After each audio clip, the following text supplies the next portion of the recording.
And Jerice. Morning. Good morning. Hope everyone's good. Wonderful. Oh God, and giver of all good, we thank thee for our daily food. May Rotary friends and Rotary ways help us to serve thee all our days. Amen. Thank you, Rotarian Jerice. Rotarian Lavelle, please bring us the loyal toast.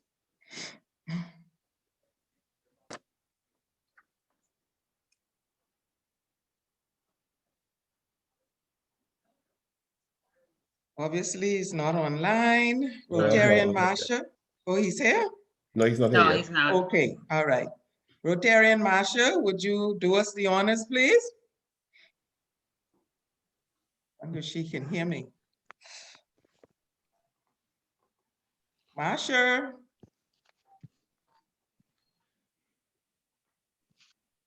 Marsha's gonna make coffee. Rotarian Bob, please do us the honors, the loyal toast. Commonwealth of the Bahamas. That To one. the Commonwealth of the Bahamas. Thank you, Rotarian Bob. And now we'll have the welcome of visiting Rotarians and guests, Secretary Donette. Thank you, Madam President. Good morning, everyone. Let me start with order. You know, because we always have law, but this morning we have order. So yes. I want to extend a very special welcome to AG Ken. We always love to have you at our meeting.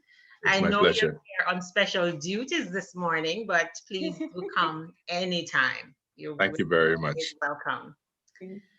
Also visiting, and I think that's it for visiting Rotarians. Let me quickly scan to see if anyone else came in.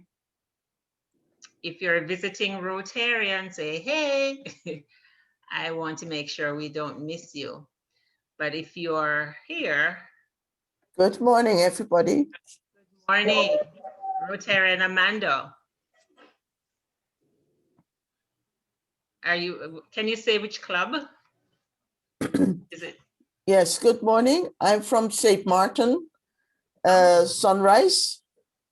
Awesome. Good morning to everybody. Good Amanda morning. is the first incoming First Lady. She's the district governor-elect's wife. I realize the surname now. Okay, welcome, First Lady Weaver, to be. Thank you. Thank you. We're happy to have you.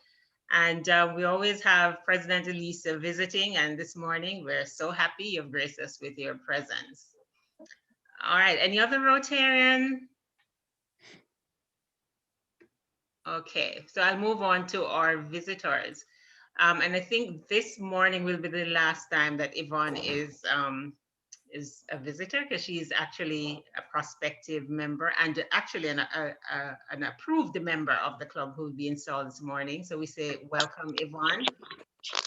Welcome to Dr. Ilse Grant-Taylor, my favorite doctor in the world. Welcome. And good morning, everybody. Morning again. Morning, Don. Welcome, Dr. Bentley Higgs. You guys would recall Dr. Bentley Higgs was a speaker at our meeting, and he's now a regular visitor, and that's a good sign. We're doing something right. And a prospective member. Good morning. Good morning. Member as well. Yes. And so it's a pleasure to be here again. To have you in the Thank you. Glad to have you. Yes, for sure. Also, welcome to School Counselor Angel Garvey. Welcome, Angel. Wrong one. School Counselor Sharanda Garvey. That's little sister Angel Garvey. Oh, okay. And then there's Angel Garvey. That's a separate person. That's the sister, yes. Okay, welcome to you both. Great to have you here this morning. Also, I see a Miss Moxie. Miss Moxie, welcome. Can you just open your mic and introduce yourself? We'd like to know who you are, Miss Moxie. Can't see a picture. Good morning, everyone. It is so good to be here. I am definitely here in support of your guest speaker this morning, and I'm super big on mental health. So I want to say a pleasant good morning. Awesome, awesome. Great to have you. And I hope that you'll come again, even when we don't have the guest speaker. Talking like a Rotarian. Yes. So I think that covers my visitors. And let me scan the screen one more time, just to be sure. If you're a visitor and I missed you, please open your mic and say, hey, good morning. All right, I think that's it, Madam President. So that leaves me to just welcome all our members, all our regular attendees, those we have not seen in a long time. Welcome to the meeting. Back to you, President Francis. Thank you, Secretary Donnet. You can also please introduce or let us know what raffle prize will be this morning, if there is one. Yes, so last week we had a failed raffle because only 2 people bought the raffle ticket. So I'm trying to spice it up this week. So we're gonna have 3 prizes. I'm gonna add something that may encourage you to buy. So last week we had the gift certificate from Titan, which is Smuggler's Restaurant, and 2 bottles of wine. And we're gonna add a rice cooker. So those are the 3 prizes this morning. If you have a ticket, then you have a chance to win one of those prizes. And it's 1 ticket for $5 and 3 for $10. Now enter into the chat, and our visitors, feel free if you want to, except for incoming First Lady, of course, we won't be able to ship it to you. But if you're in Nassau, do participate in the raffle, and your raffle prize will be delivered, or you can arrange to pick it up. So please enter into the chat and do participate in our raffle. Thank you, President. Thank you, Secretary Donnet. And now, Sergeant at Arms, the floor is yours. Morning, one and all. Good morning. Has bad boy Lavelle come on yet? No, he's not. Okay, Maybe he's hiding from you. I have a special fine for him this morning. Didn't show up to do the with the toasting. But okay, whenever he comes, Madam Treasurer, please charge him $5 for that. This Please past leave my son alone. Oh, okay. $5 from Daddy.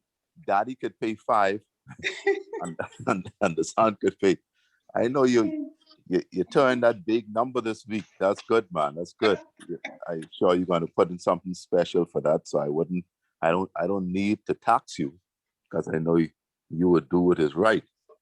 But in addition to that, you have to put in an extra $2 for all that, for Lavelle singing for you and all this interaction on the chat, but who will be in the will and all that kind of stuff, and didn't even remember me.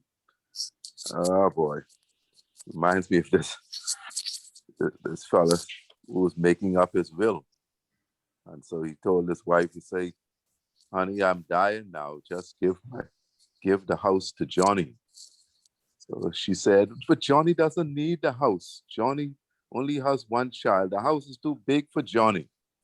And she said, "Okay, give it to Sue." So he went down the list and said, "Give the car to Steve."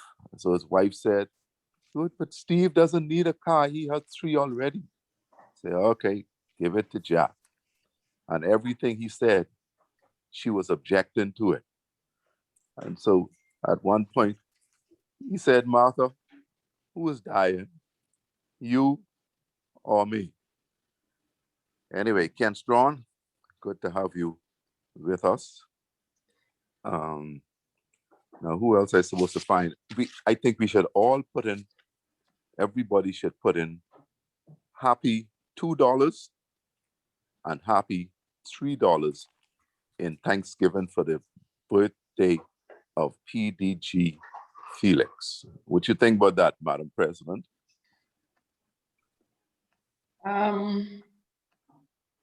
I'll come back to you with that. Well, that's a Thanksgiving gift. Well, I mean, you don't respect your PDG? No, it's not Oh, that. I'm wondering what $2 will do for you. No, I ain't doing something for me, doing something for the club. No, that the club. This is a fine. Everybody putting that in Thanksgiving for PDG. Felix, I see. I think you weigh more than $2 PDG. Yeah, but they're getting fined. They're getting fined $3 for happy day. I don't want to hit them too hard. You see. Okay. COVID's still around. Oh no, he worth more than that. So in that vein, I will ask I'll put in $10. I'm sure you will put in $10, and all others who think so highly of him. Madam Treasurer, just tell Madam Treasurer, and we'll just put that in as a special thank offering for his friendship, his leadership over these years. And thank God for all that he has done for all of us. I want butter him up too much because I still live with him, you see. Yes, So, I second that, Father. I do second that.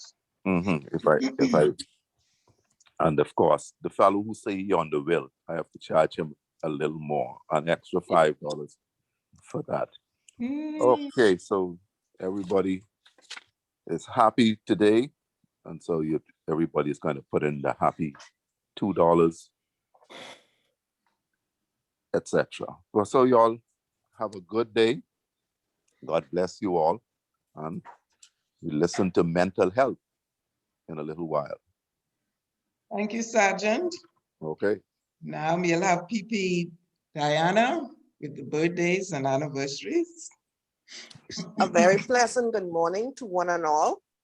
It is with great pleasure that we say happy birthday to our very own Felix, who is celebrating a big birthday, and we hope that he celebrates many more.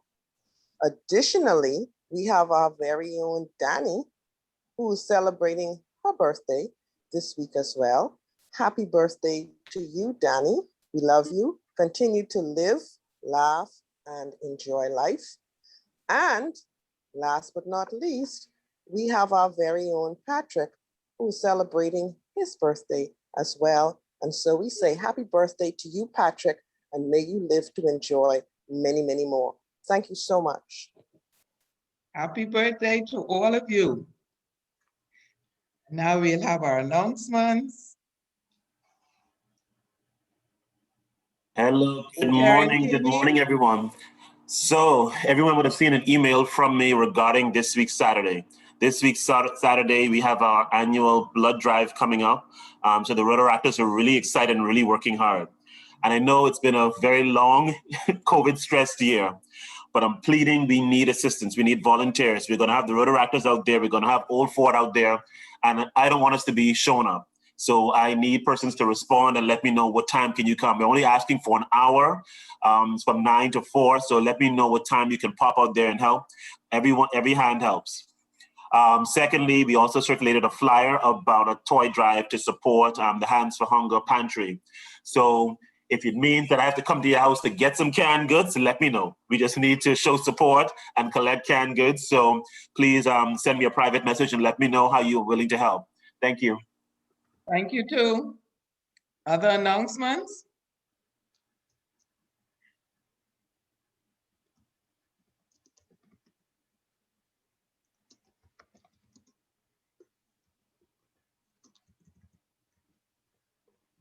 Are there any other announcements? Madam President, I think it's just a reminder to members that we are still looking for their support for the 20th anniversary booklet. They could submit the monies for their ads directly to you. Thank you, PDG. And I would like to add to PDG's comments. If you do not wish to buy an ad, we would appreciate a donation as well. So you can donate to this project any amount that you may wish to. And last week, Wednesday was actually the deadline That has been extended to another week to accommodate all those latecomers who wish to place ads. So please, do not disappoint. You have another opportunity. Place an ad in the booklet. So I look forward to receiving and seeing those who have not yet placed an ad in the booklet or given a donation. The club's anniversary falls on May 8th, which is a Saturday. We will we will recognize the anniversary on that date. So we will celebrate Saturday, May 8th as the club's anniversary. So there will no meeting will be held on Thursday morning. So Saturday, May 8th at 7 p.m., we will have our anniversary meeting. And we look forward to seeing you too. AG Ken? Hey, Madam President, I'm making a note of it. That date is very important to me also. I will be out of the jurisdiction attending my daughter's graduation. And so that was an evening plan. But if I'm able to chime in, I certainly will. It hit me the moment you said it, I said, wow, the same day. Yeah, that. But congratulations nonetheless. Well-deserved, job well done. And Thank you. I will look at the indication with regards to the ads that you have spoken to. So you can come back to me at some point. Yes, thank you so much. You're very welcome. Now we'll ask our membership chair to present our latest prospective member, Yvonne, for induction this morning. Membership Chair Akema.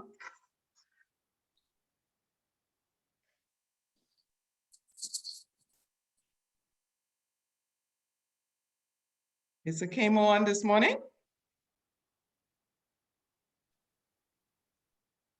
Good morning, everyone. Good morning. This morning, we would like to present Ms. Yvonne Gibson Sands for induction into the Rotary Club of Nassau Sunrise. I'm sorry, I had stepped away for a minute. Did you read the biography?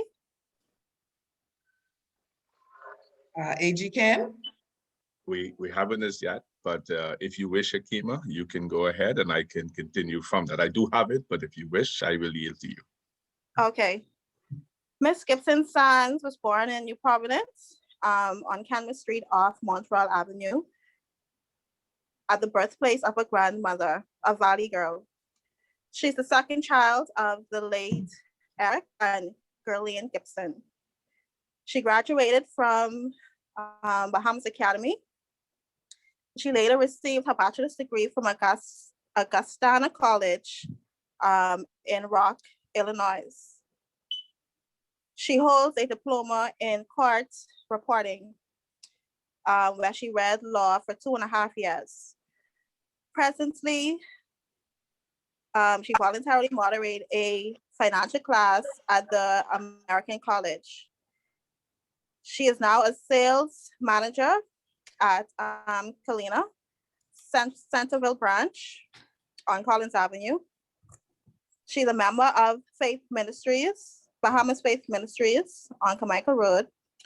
Her hobbies include cooking, reading, traveling, music, and fine arts. She's also the proud mother of 1 daughter and 1 granddaughter. Thank you.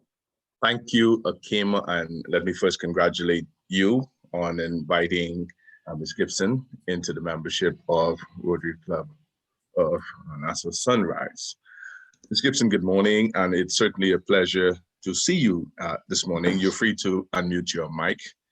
And I wish to acknowledge firstly our PDG, Felix Stubbs, also incoming First Lady, Viva, and my fellow AG, Carla, and PAG, Karen, and all of you to this morning's event. Madam Gibson, it is about you this morning. You have been chosen to the membership of the Rotary Club of Nassau Sunrise because your fellow members believe you to be a leader in your vocation, and because you've manifested those qualities of head and of heart, which fits you to interpret and impart the message of Rotary to those with whom you come into contact. You are the representative of your vocation in this club, and any contribution of an educational value pertaining to that vocation must naturally come to us through you. On the other hand, you become an ambassador from us to your classification, and if it becomes your duty to carry the ideals and principle of service to your work. In this era of COVID, the objectives of Rotary is to encourage and foster the ideals of service as a basis of worthy enterprise, and in particular to encourage and foster, first, the development of acquaintance as an opportunity for service. Second, high ethical standards in business and professions, the recognition of the worthiness of all useful occupations, and the dignifying by each Rotarian of his occupation as an opportunity to serve society. Thirdly, the application of the ideas of service by every Rotarian to his personal, business, and community life.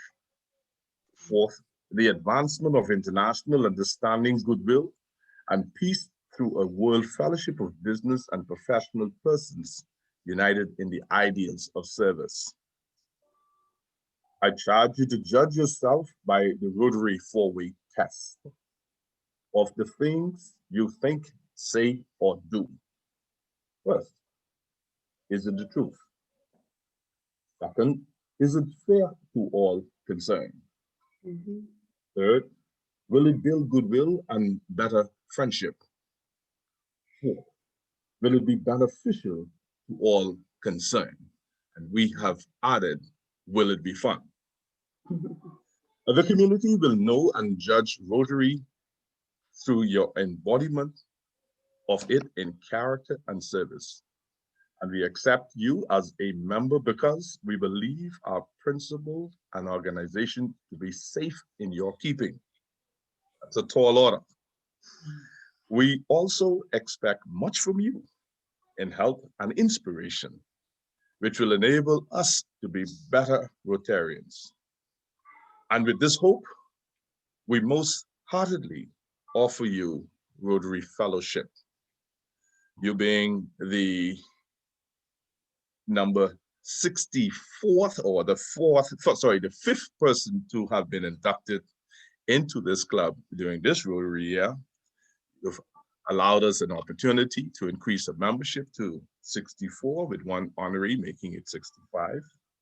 And being the oldest person to be inducted into this club this year, we certainly appreciate your taking the time for what you are looking to as retirement and joining us and bringing the skill sets available to this environment to cause us to better be able to serve humanity and mankind. Take this opportunity. I do believe there's someone present to pin you, or are you pinning? My daughter is here. Your daughter, so let us see your daughter. Good morning. No, come back. No, let us see another future member. Good morning. Good morning. Can we have your name once again, please? April Sands. April, in the month of April. Exactly. My birthday was also yesterday. Oh my goodness. Madam President, if you cannot find space in your club for, so what we have here is mother, grandmother, and daughter. So there's somewhere within Rotary we will find a space for April, and happy belated birthday to you, April. So we take this opportunity. Firstly, can you take the pin and proudly affix it to the left or to the right? Doesn't matter. Remember that song? To the left, to the left. Men are left, women are right. Thank you, PDG. All right, there you go. So it has been affixed to the left of the right. So thank you very much, April. And let us, Rotary Club of Nassau Sunrise, warmly, first let me ask a question. I did not ask you this question, Miss Gibson, and I went a step beyond, but I must still ask you this question. Do you accept membership into this organization? Yes, I do, 100%. Thank you so much. Rotary Club of Nassau Sunrise, do you accept Miss Yvonne Gibson as a part of this entity this morning? Oh, yes, we do. Yes, we do. Yes, we do. Yes, we do. Welcome, Rotarian Yvonne. Welcome, welcome, welcome. More so because she's a Valley girl. Without any further ado, let the church say, Amen. Amen. So, Madam President, it's certainly my pleasure to be here this morning to induct the newest member of Rotary in the world. District 7020, you would find to be a very exciting district. Your club is full of energy and excitement. You have much talent and much experience and exposure from which to gain opportunities and understanding of Rotary. So you are not short of being a true Rotarian. So we look to see you serving in some capacity very shortly and in the future somewhere in leadership along with April. Thank you so much, Madam President. I turn it over back to you. And thank you, AG Ken. Thank you. Well, And welcome, Rotarian Yvonne. Welcome. Thank you. Thank you. You're welcome. April, we hope to have you as well. Thank you. Good morning. Good morning. April, if you believe this club may not fill your needs, we can find a club for both you and granddaughter somewhere. I just kidding. Bye. Bye again. Bye. Okay. Thank you. Thank you. And now we'll ask Rotarian Kami to introduce our guest speaker, Ms. Sharanda Garvey, who will speak on the topic mental health in children. Hi, good morning. So it gives me great pleasure to introduce today's guest speaker, and I'll get into that later. But Ms. Garvey was born on the island of Grand Bahama. She's actually from Pinedale, 8 Mile Rock, where she's the eldest of 3 girls, which in many cases she would have to be the head of the house due to the dedication and hard work of both of her parents in the medical field. She grew up with the family motto, find your fit and do your best. We accept nothing less, which I can tell you she definitely lives up to in every aspect. During her adolescent years, she became interested in mental health just by offering her counseling to friends and persons in the church and her peers. Her love of mental health and willingness blossomed where she worked doing mental health counseling in the summer at the Rand Memorial Hospital, and eventually pursuing a bachelor's degree in psychology at College of the Bahamas.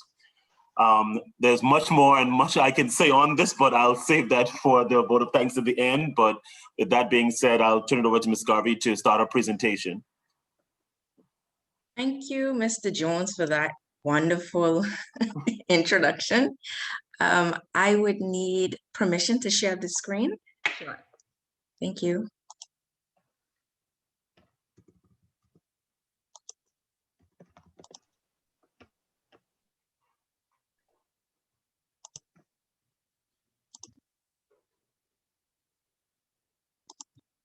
Okay.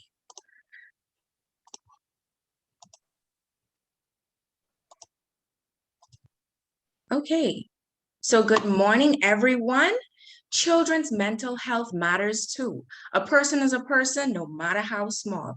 My name is Sharanda Garvey. I am a school counselor of 5 years. I am a crisis response counselor on the national crisis team that springs into action whenever there's a crisis within the school system or whenever there's a crisis nationwide. I am a clinical mental health counselor in training, which means in a few weeks, I will be working in a clinical setting, working with persons with mental health disorders ranging from severe, mild, or just moderate. So I will be providing testing, diagnosis, treatment plans, and so forth. So Before we get into anything this morning, we're going to shake things up. I don't know if it's just me, but we got to get our brains ticking. So at this point, my students be like, yes, icebreaker. So we're going to unscramble these words. It's 4 words. You're going to type the correct answers in the chat, and you have 30 seconds, or when you hear the music stops. Is everybody ready?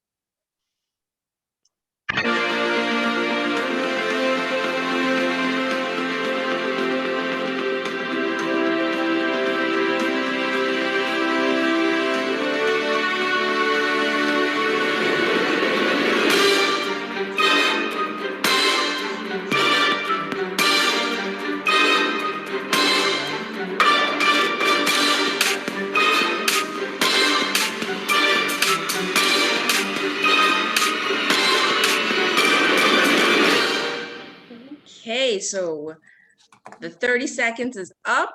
Is anybody brave enough and tell me what they think these 4 scrambled words are? You can unmute your mic and let me know. Your mental health matters.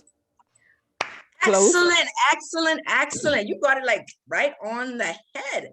So the answer is your mental health matters. Awesome job. That was just something to get us thinking. I hope everybody had a chance to, figure it out. If you weren't quick enough, it's okay. So today we'll be discussing the role of the counselor, mental health services available in the school, define mental health, mental illnesses, identify the connection between our mind and body, Dorian's impact on the school system as it relates to students' mental health, and also COVID-19's impact on the school system. And then we're going to identify some signs of poor mental health in children and in adults. So let's get into it. And we're going to talk about ways we can promote positive mental health.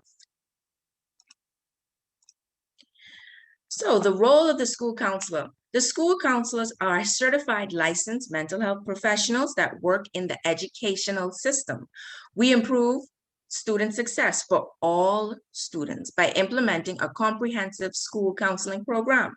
And school counselors are employed at all levels, from primary school, including preschool, junior high, high school, and college. And counselors are also employed in consultant positions in the district and so forth.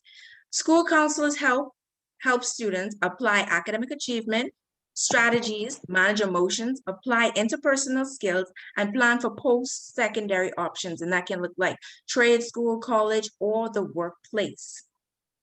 School counselors create counseling programs based on these 4 sets of standards: personal, that can look like self-esteem, hygiene; academic, improving grades or maintaining grades; career awareness, we introduce them to new careers. We have career fairs, set them up with different jobs. Social, emotional learning, that can be conflict resolution, how to make friends. These help to develop, implement, and assess the school counseling program to improve students' outcomes. And we provide 2 sets of services, or 2 different domains and services: direct student services and indirect student services. So with the direct student services, we provide appraisals and advisements. So at the beginning of the school year, counselors would get a report of all of the GPAs of all of the students, individual, and all of the statistics. At that point, we will pull the high flyers, have a little session with them to encourage them to continue going, and those that may have not done so well that semester, to kind of find out what was going on, give feedback, and encourage them to continue. Counseling, we provide group therapy, individual, family, and that can look like grief or many different types of counseling within that counseling arena. Classroom guidance, and that is my most favorite direct student service. Classroom guidance is when we go in and we interact with large numbers of students. That is our chance to get to know them, because some of them are not going to come in one-on-one basis, but we get a chance to observe them within the classroom, and we get to teach them different skills and social emotional skills so that they can function in school. We facilitate the National School Lunch Program. So those students that may need a little assistance with lunch, we help out with that. And the indirect student services include program planning, and all of those things are included that you see on the screen: school data summary, Every month we do statistics. We send the statistics up to the district. We use those statistics to help us create our annual student outcome goals. That would be calendars, seminars, and so forth. Action plans. Based on the information that we get from those statistics, we can now see where we need to work, what things we need to improve.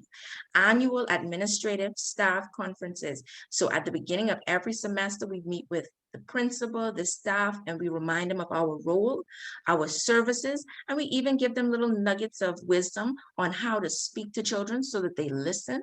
We also give them information about being trauma-informed staff members. We want them to also be confidential, so we just give them that little reminder in the beginning of the semester. We are advisors.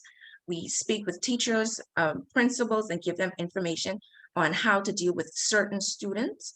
We prepare seminars. It can be job seminars, vocational seminars, transition. It's so many seminars that we prepare throughout the school year. And we collaborate with parents, teachers, church members, community members, all for the benefit of the student. We provide referrals to outside agencies, and that can include speech therapy, academic assessments with school psych, and so forth. And then we provide needs assessments. At the beginning of each month or every 3 months, we go into the classroom with a survey. We ask teachers, what is it that they're seeing? What would they like for us to include in our lessons? How would they recommend us, moving forward? When little people are overwhelmed by big emotions, it's our job to share our calm and not join in their chaos. So now we're getting into the meat of this. Mental health is health too, and your mental health matters. There is no health without mental health. Mental health is the state of well-being, including our emotional, psychological, and social well-being. It affects how we think, feel, act. It also determines how we handle stress, how we may relate to others, and making choices. Now, mental illnesses refers to diagnosable mental disorders characterized by alterations in your thinking, your change in your moods, behaviors associated with distress or stress or impaired functioning, things that you could normally do on a regular day. Now you're not able to do it. You're not getting out of bed in time, you're not sleeping on time, things like that. And mental health is on a continuum. Now, persons always focus on the maximum, but it's actually on a continuum. That means there are different levels to mental health. And it ranges from high energy productivity to total energy depletion. Mental health can fluctuate as a person adapts to internal or personal things and environmental changes. So, for example, you may be a person that was always high energy. You go into your Rotary meetings, go into the gym, have time to go to work, even time to go to church and volunteer. But as of late, you're starting to move a little slower, so tired, not eating on time. That is where that concern comes in. And then there is a middle ground where you don't feel too mentally healthy and you don't feel like you're on that mental illness spectrum. So persons can stay in that equilibrium to higher wellness and they're okay. But it's when you start to move towards impairment where it's like, okay, definitely I need to come and see someone. But I don't want you to just think that only when it's severe you can see someone, just like the common cold. The common cold is common to everybody. You may not get it every month or so forth, but you know that it's something that happens to everybody. And when you see certain signs and symptoms of the common cold, you go to see your doctor, you go to the pharmacy and you get a little medication, and then you're on your way. So if you're a person that's in that middle ground and sliding back and forth, you may want to see a counselor. And that means you can just see them once and they give you the nuggets that you need to power on for the rest of the year. Or some persons may need a little extra time, but you can see the counselor even when you're having everyday stresses, because a counselor is someone who's trained to speak with you. It's just a conversation and they're trained to pick up on certain things so that we can assist you. So let's look at the mind and body connection. Mental health is just as important as your health. The mind collaborates with the body, communicating the necessary things or movements or actions to preserve life. So I'm going to give you an example. When I first moved to New Providence, taking out the trash was a task for me. Before I even reach to the trash, I'm already thinking, oh my God, a rat is gonna jump out at me. Roaches are gonna jump out at me. So moving towards that trash, I'm already sweating. I already twitching, heart already pounding. And as soon as any little movements, push crack, I jumping everywhere. Just like in that picture down there, your mind, those negative thinking, those thoughts already put your body in fight or flight. Your body is already thinking, okay, I need to move. I gotta move. So that is an example of how your mind and your body connects. Cole and his colleagues recently did a study that showed how prolonged stress on the body can have physical effects on the brain, ultimately shaping and restructuring. So when you're in those high stress situations or those long depressive moods, your brain actually reshapes. Cells move. Certain gray matters that was there is no longer there because it's trying to adapt to all of this stress, what's happening in the body. So I'm going to give my voice a rest and just play a little video that's going to explain some more, give a little more scientific references at this point, okay?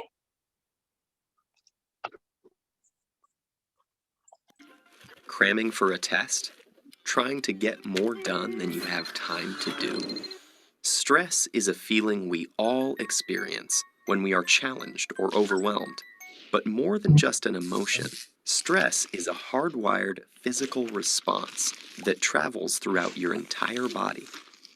In the short term, stress can be advantageous, but when activated too often or too long, your primitive fight or flight stress response not only changes your brain, but also damages many of the other organs and cells throughout your body.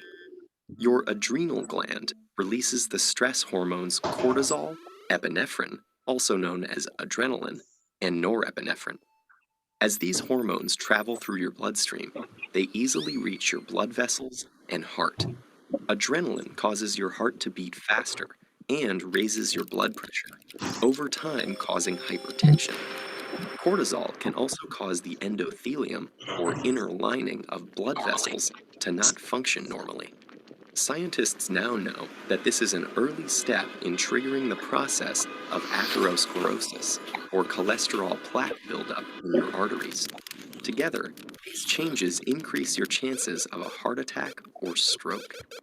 When your brain senses stress, it activates your autonomic nervous system. Through this network of nerve connections, your big brain communicates stress to your enteric or intestinal nervous system. Besides causing butterflies in your stomach, this brain-gut connection can disturb the natural rhythmic contractions that move food through your gut, leading to irritable bowel syndrome, and can increase your gut's sensitivity to acid, making you more likely to feel heartburn. Via the gut's nervous system, stress can also change the composition and function of your gut bacteria, which may affect your digestive and overall health. Speaking of digestion, does chronic stress affect your waistline? Well, yes. Cortisol can increase your appetite. It tells your body to replenish your energy stores with energy-dense foods and carbs, causing you to crave comfort foods. High levels of cortisol can also cause you to put on those extra calories as visceral or deep belly fat. This type of fat doesn't just make it harder to button your pants. It is an organ that actively releases hormones and immune system chemicals called cytokines that can increase your risk of developing chronic diseases, such as heart disease and insulin resistance. Meanwhile, stress hormones affect immune cells in a variety of ways. Initially, they help prepare to fight invaders and heal after injury, but chronic stress can dampen the function of some immune cells, make you more susceptible to infections, and slow the rate you heal. Want to live a long life? You may have to curb your chronic stress. That's because it has even been associated with shortened telomeres. the shoelace tip ends of chromosomes that measure a cell's age. Telomeres cap chromosomes to allow DNA to get copied every time a cell divides without damaging the cell's genetic code. And they shorten with each cell division. When telomeres become too short, a cell can no longer divide, and it dies. As if all that weren't enough, chronic stress has even more ways it can sabotage your health, including acne, hair loss, sexual dysfunction, headaches, muscle tension, difficulty concentrating, fatigue, and irritability. So, what does all this mean for you? Your life will always be filled with stressful situations, but what matters to your brain and entire body is how you respond to that stress. If you can view those situations as challenges you can control and master, rather than as threats that are insurmountable, you will perform better in the short run and stay healthy in the long run. Okay, so in that video, it gave you a full breakdown of how a mental illness, chronic stress can have all of those effects on your body. Some persons may go to the doctor and say, man, I don't know why my back hurting. I don't know why this is hurting. And they run all the scans and there's nothing there.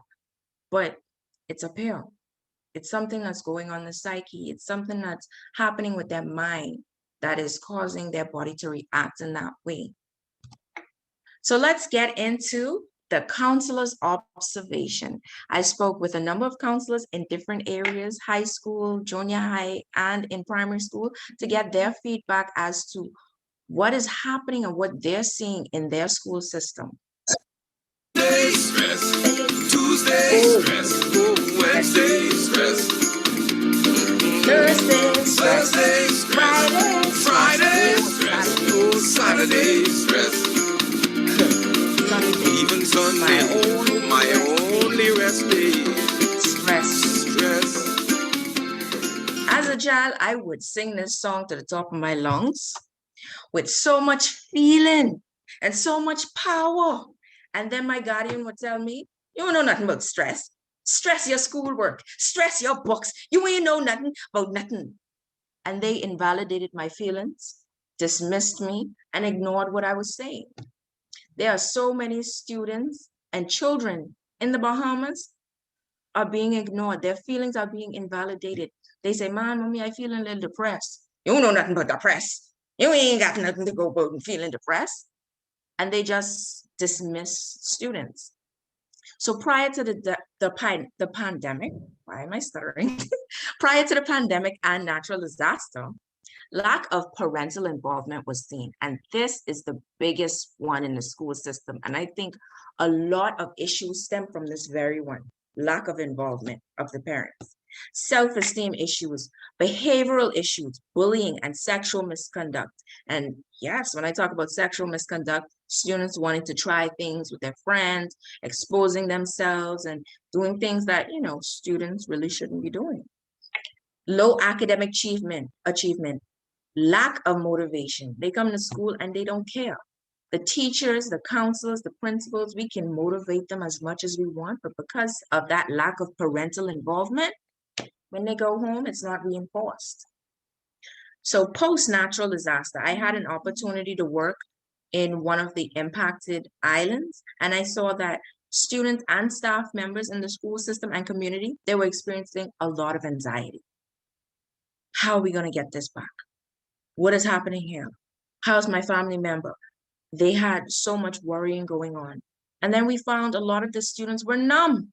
They were like, why y'all talking about this still? I'm tired of hearing about this. I'm tired of thinking about this. I'm tired of writing about this. They were numb. They just wanted to get past it, get over it, and just move. They were overwhelmed. A lot of them coming from home, seeing their houses damaged, coming to school, seeing the schools damaged. Some of the schools didn't even have the sheetrock. They didn't even have the tiles on the floor. So all of that, seeing all of that kind of traumatized them. But the silver lining that we saw, the crisis response saw, was resilience. Those students were willing to get back to normalcy. They just wanted to move on. And some of them were so selfless, they were asking us, how can we help our parents? Mommy stressed out. How you telling us about this circle of support? How could we be a circle of support for our mother? How could we, help them to get through this hard time? Now, post-lockdown, we were working with students virtually and then recently face-to-face. So while I was doing my virtual lessons, a lot of students had questions. Miss Garvey, when we coming back to school? Miss Garvey, will I ever see my friends? Miss Garvey, asking all kind of questions, worrying about their parents who were frontline workers getting COVID. They were worried about things related to COVID and things that weren't necessarily related to COVID. Depression. Some of my bright students, the most spritey students, now they walk through the halls looking like zombies. They're withdrawn. Low self-esteem. Some of them got into chat rooms talking with persons internationally, got cyberbullied, and they're having a lot of self-esteem issues. Low academic achievement. Internet misuse, and this is a big one. Because a lot of students were now using the internet, they got into porn. They got into certain websites, chat rooms, and they're exploring things that would shock some of you. Feeling unloved. Oh man, this is a big one. I know during the pandemic, a lot of parents were stressed out, dealing with or trying to deal with their emotions, because a lot of adults don't really know how to. And that's why I'm trying to include mental health for everybody, because you can't help someone unless you help yourself. The first thing they tell you on the plane, if the plane crashed, you have to put on the mask on yourself and then help someone else. And a lot of parents, they didn't know how to deal with their feelings and they took it out on the kids. And a lot of them are back at school feeling unloved. Bullying has always been there, but it's on a rise. More violence, fights, low motivation, poor hygiene. And these are just some of the things that myself and the other counselors highlighted that we were seeing. Students who are loved at home, they come to school to learn. And students who aren't, they come to school to be loved. After the pandemic, post-lockdown, I've had a number of students coming to me and giving me illegal hugs. Even though I say, hey, you can't be hugging me in, COVID protocols. They don't care. They want that hug. They walk past my office multiple times in the day and they've started saying, I love you, Miss Garvey. And I'd say, I love you too. And you should see the shock on their faces. The kids who need the most love, they will ask for it in the most unlovable ways. Students who they label as bad and all of those things, you have to ask the question of, why is this student doing this? Not the what, why? The way you speak to children becomes their inner voice. I've worked with students where I tell them, man, you tell me you love to sing, come sing for the assembly. My mommy tell me I can't sing. You see, those negative voices always playing at the back of their mind. And I want all of us to remember, even on your worst day, you are still some child's best hope. It don't matter that you're having a bad day. Find something nice to say to that child, because they're not going to remember what you said, but they're going to remember sometimes how you made them feel. So signs of poor mental health. Poor mental health is when a person feels low, impaired functioning when compared to their previous condition, not someone else's. It's compared to how you were functioning. So if Miss Moxie was a person who was in the gym, running, doing schoolwork and this, that, the next, and you compare yourself to her, that's not the way this is supposed to go. Okay. So, so some of the poor mental health signs will be fatigue, insomnia, losing focus, withdrawn, low libido. Yes, your mental health can affect your sex life, depression, anxiety. A lot of people walking around here with erectile dysfunction, no lubrication, all of those things, they are connected to psychological issues, excessive worrying, digestive problems, nausea, diarrhea, stomach always breaking down, reflux, acid reflux. So these are some of them. I'm running out of time, so I'm just going to breeze through some of them. Signs of poor mental health in children: difficulty focusing, lack of self-esteem, excessively worrying, persistent sadness, out of control behavior, difficulty sleeping, frequent headaches, unexplained body aches, digestive issues, and being mean towards animals. Like I said, I just brushed through them. Forgive me. And signs of positive mental health in adults: Positive or good mental health is successful performance at mental functioning, resulting in productive activities, fulfilling healthy relationships, and being able, this is important, being able to adapt to change and cope with adversities. So you have a regular balance in your life. You could balance what's going on in your schedules, satisfying relationships, adjustability, self-awareness, and all of those that are there, good decision-making skills, positive attitude. Let's look at the children's sign of good mental health. Feeling happy and positive about themselves most times, kind to themselves even through tough times when things aren't going the way they expect, enjoying life. Children are supposed to be carefree. Learn well, get along with family and friends, can manage sadness and worrying and angry feelings, can bounce back from tough times, that resilience, and prepare to try new and challenging things. So tips to improve your mental health. Maintain healthy relationships and stay connected. I know sometimes when we're going through things, we want to pull away. You could take your time for a moment, but don't completely disconnect. Stay active. I'm not going to tell you exercise. Some of us ain't really into the exercising, but you can do your jogging, your swimming, your dancing. Just stay active. Challenge yourself. Learn something new. Do something new. Do something that you're good at. This is a good self-esteem booster. Prioritize your sleeping. Don't cut your sleeping for nobody. And that's my motto, because when you sleep, your brain is rejuvenating, cells are repairing. And if you don't sleep, your body starts to run down and start looking older than you need to be looking. Incorporate self-care in your daily routine. I know this is a fad now, but it is a very good tool. Make sure you take care of yourself, because you can't keep pouring from an empty cup. Practice gratitude. You may say, today was the worst day of my life. Try to change that into something positive. Yes, today was hard, but I survived it. And I've survived 100% of my bad days. And don't be afraid to ask for help. Even if it's something mild, minor, come and see us. We're here to talk.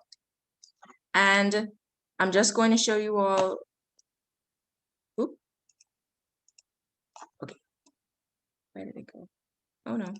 I'm just going to show you all the resources that are available to you. And I gave the free ones because not everybody have that, So Ministry of Social Services, they provide family counseling, parenting classes and support. The Bahamas Crisis Center, they work with domestic violence, violence and trauma, survivors of rape, assault, men, women, LGBTQ plus members, follow-up care.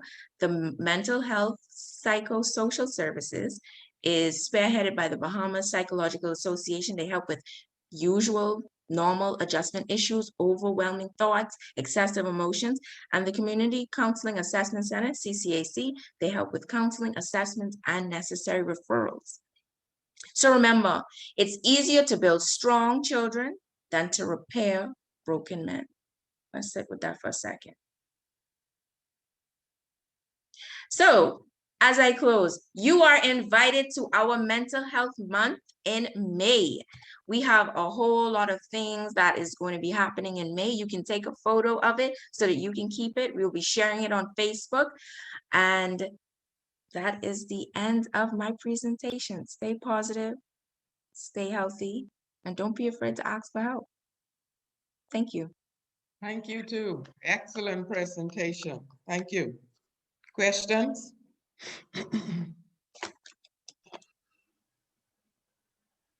There's a question in the chat from Rotarian Simone. What do counselors do to renew and recharge with the increase in mental health matters today? We are big on self-care. If we need to take a break, we're going to take that break. If I need to go to the beach and rejuvenate, that's what I'm going to do. We have counselors who regularly do their facials.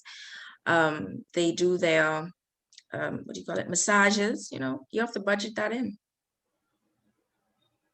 Anything else? Yes, and the comment is that it was an awesome presentation. I concur. And there's another question. What advice do you give for service organizations to support their members? To support their members who give more in times of stress? Okay, so persons who are going through stressful times or mental health issues, These type of organizations are actually beneficial for them. It's encouraged for you to get involved in things that are giving back. It helps boost that gratitude. It helps you to come out of self for that moment and on to someone else. But if you see that it is like a persistent issue, you can always recommend them coming to speak to a counselor, and they don't have to go to Sandilands. They can just come and see a counselor or call the number that I had up a few seconds ago, the Bahamas Psychological Association. It's free, it's confidential. You could just lay it all out there. Mhm.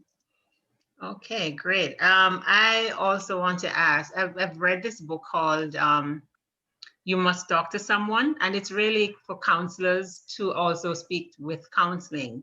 But how do you deal with persons who don't want to get counseling? They think that, you know, people are going to think I'm crazy if I was to go to a professional.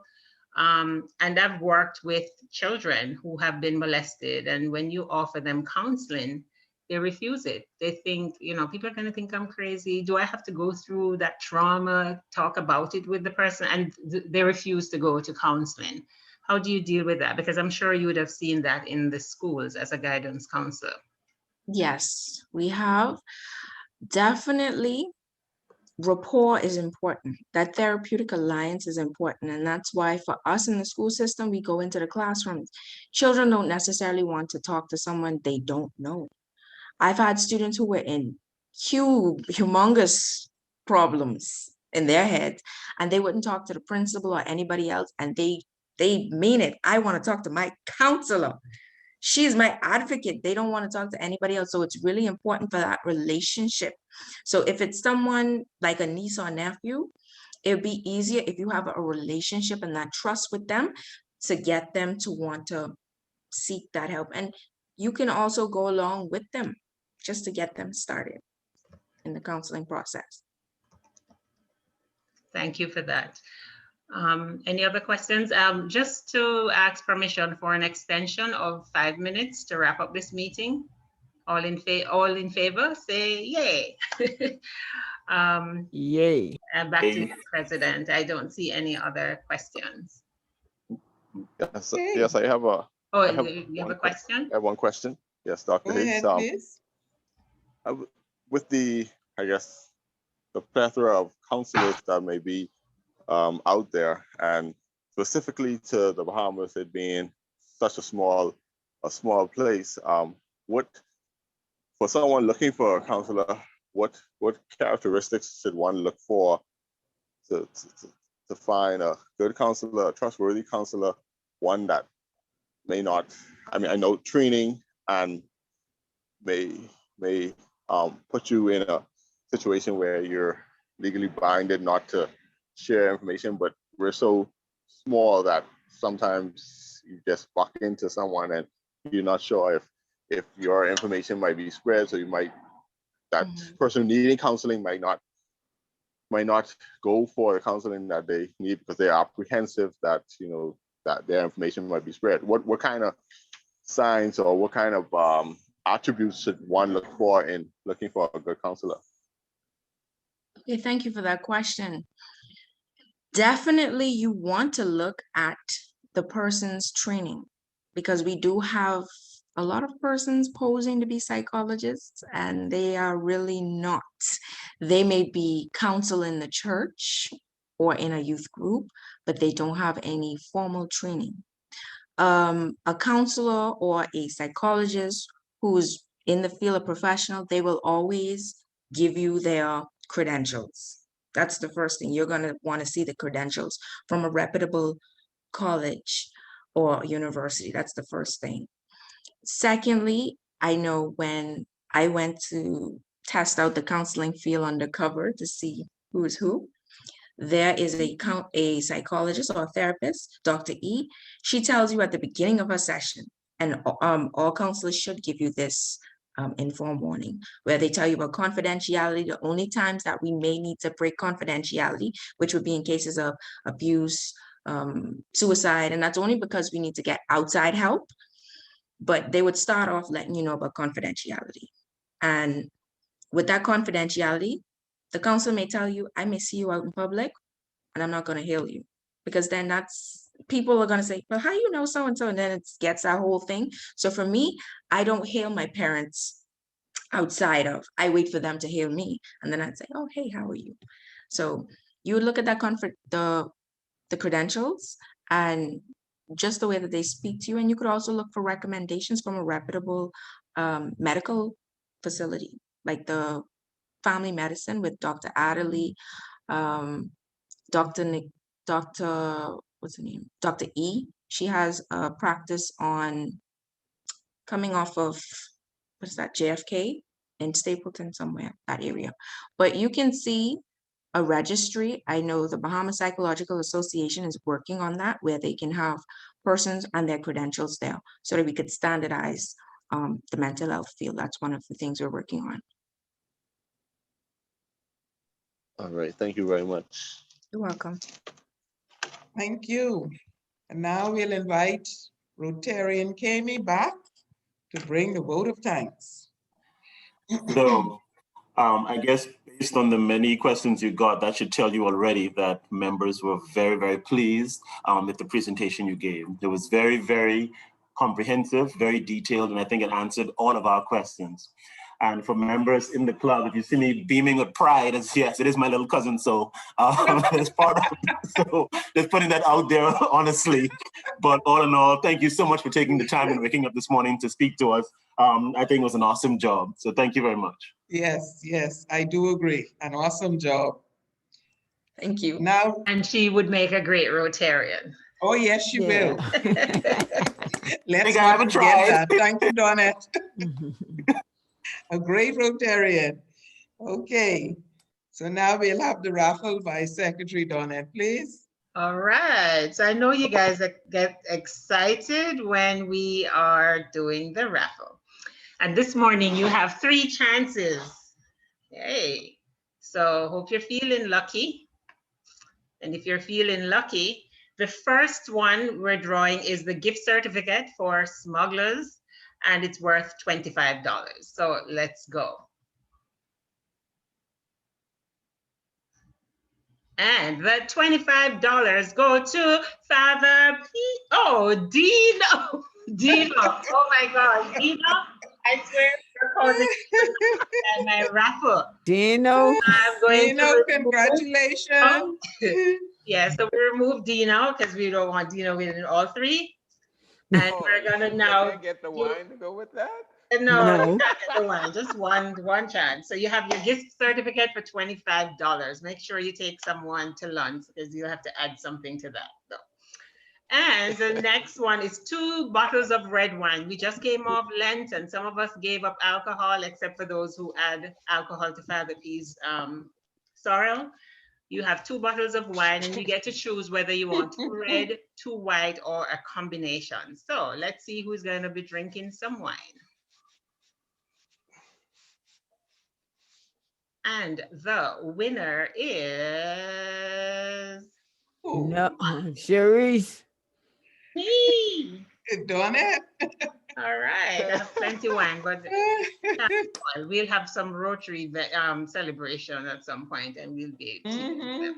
All right, so I removed myself, and now for the rice cooker. Don't burn the rice anymore. If you can't cook, here's your chance. Shame. And this can go for male or female, or if you know how to cook, or if you want to help out your wife so she's not burning the rice, this is your chance. So here we go. A nice rice cooker that cooks perfectly every time. And this goes to, oh, Mrs. Carla. No, Carla, I don't know if you burnt any rice, but haven't you won one of those before? Burning rice anymore. So congratulations. Congratulations again. What was that, AG Carla? I said I didn't win one before and I don't think Oh, you didn't? So you're happy for this one. You're going to love this. Congratulations. All right. Thank you guys for participating in the raffles. Next week, join us again for another great raffle. Yes, that was awesome. Thank you, Secretary Donette. Rotarian Simone, please bring us the 4-way test. Yes. of the things we think, say, or do? Is it the truth? Is it the truth? Is it the truth? Is it fair to all concerned? Is it Fair fair to to all all concerned? concerned? Will it build goodwill and better friendship? Will Will it it build build goodwill goodwill and and friendship? better friendship? Will it be beneficial to all concerned? Will it be Beneficial beneficial to all to all concerned. All concerned? concerned. Well done, Lavelle sister. Thank you, thank you, thank you, Rotarian Simone. And now we'll have the final toast by Rotarian Gwen. Good morning, everyone, Good again. morning. Morning. If you would please raise your mugs, your glasses, your cups to Rotary around the world. To Rotary around the world. Thank you, Rotarians, guests, and all who participated this morning. Thank you for your presence and your patience. Our meeting ran over 11 minutes, but it was 11 good minutes. Thank you all and have a blessed day. Thank you. And everyone who is here, welcome again next week. And we hope to see you on May 8th as well for our anniversary celebration. So please write that down in your diary, and thank you all for being here. Thank you. Bye, everyone. Thank you. Bye. Have a good day. Bye. Have a great day.